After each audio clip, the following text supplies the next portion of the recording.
أكبر. بسم الله الرحمن الرحيم. الحمد لله رب العالمين الرحمن الرحيم مالك يوم الدين إياك نعبد وإياك نستعين اهدنا الصراط المستقيم صراط الذين أنعمت عليهم غير المغضوب عليهم ولا الضالين آمين.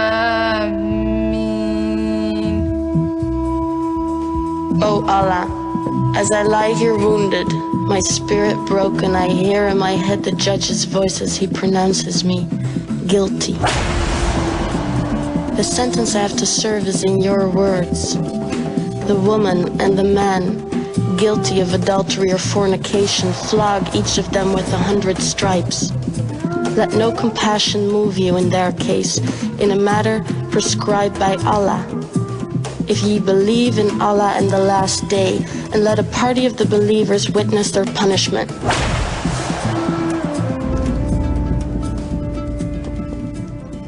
Two years ago, on a sunny day, while at the souk, my eyes were caught by those of Rahman, the most handsome man I have ever met.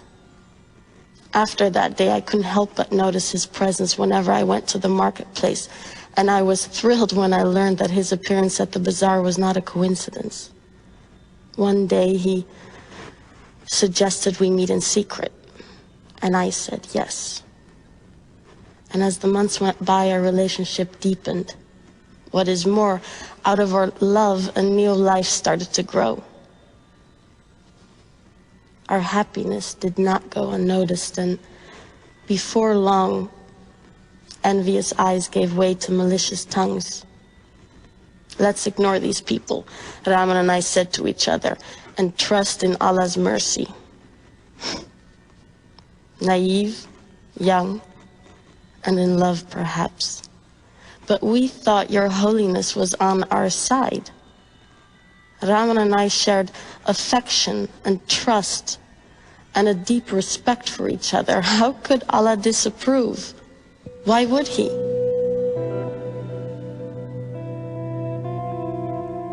When I was 16, my father broke the news to me in the kitchen. You are going to marry Aziz, he said. He's from a virtuous family and will take good care of you.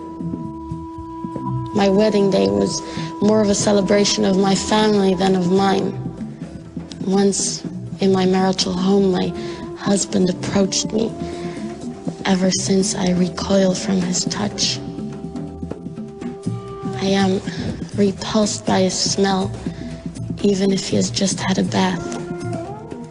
Yet, O Allah, I obey his command sanctioned by your words. And I let him take me because each time I push him away, he quotes you. They ask thee concerning women's courses. Say, they are a hurt and a pollution. So keep away from women in their courses and do not approach them until they are clean. But when they have purified themselves, ye may approach them in any manner, time, or place ordained for you by Allah. For Allah loves those who turn to him constantly, and he loves those who keep themselves pure and clean.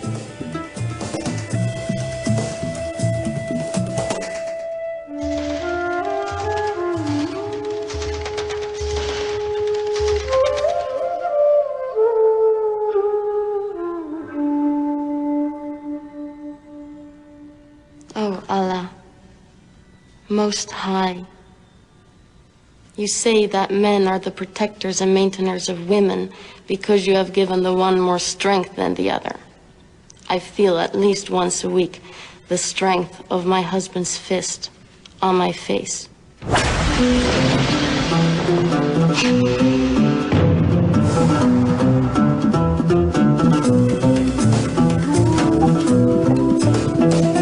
Oh Allah, Most High, life with my husband is hard to bear, but I submit my will to you. My husband supports me from his means, and therefore I am devotedly obedient and guard in my husband's absence what you would have me guard. But my husband, maintainer and protector, fears disloyalty and ill conduct on my part. He accuses me of being ungrateful to him. He always finds a reason to doubt my loyalty to him. And after a series of threats and warnings, he starts to beat me.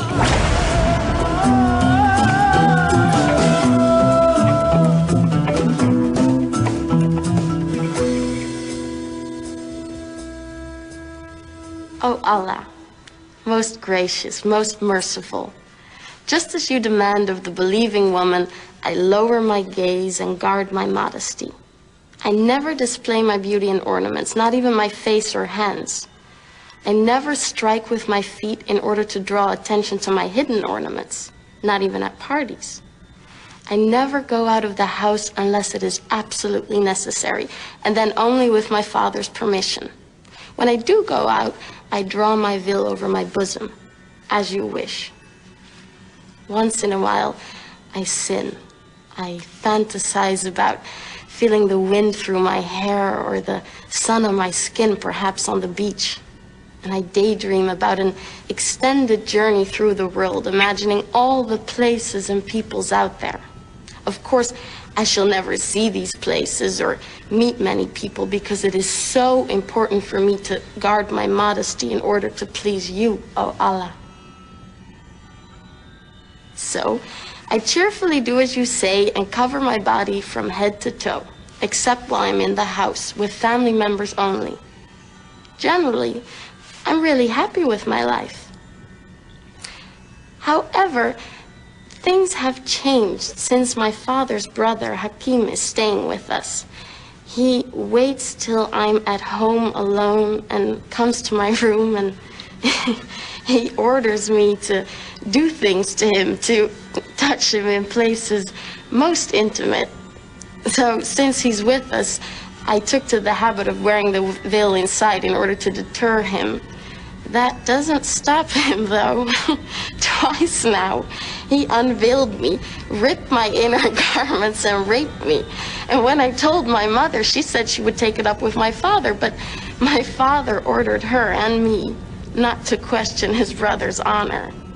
I experience pain each time my uncle comes to see me. I feel caged like an animal waiting for slaughter, and I'm filled with guilt and shame, and I feel abandoned, yet surrounded by family and friends. Oh, Allah. Hakim is gone now that he knows that I'm pregnant.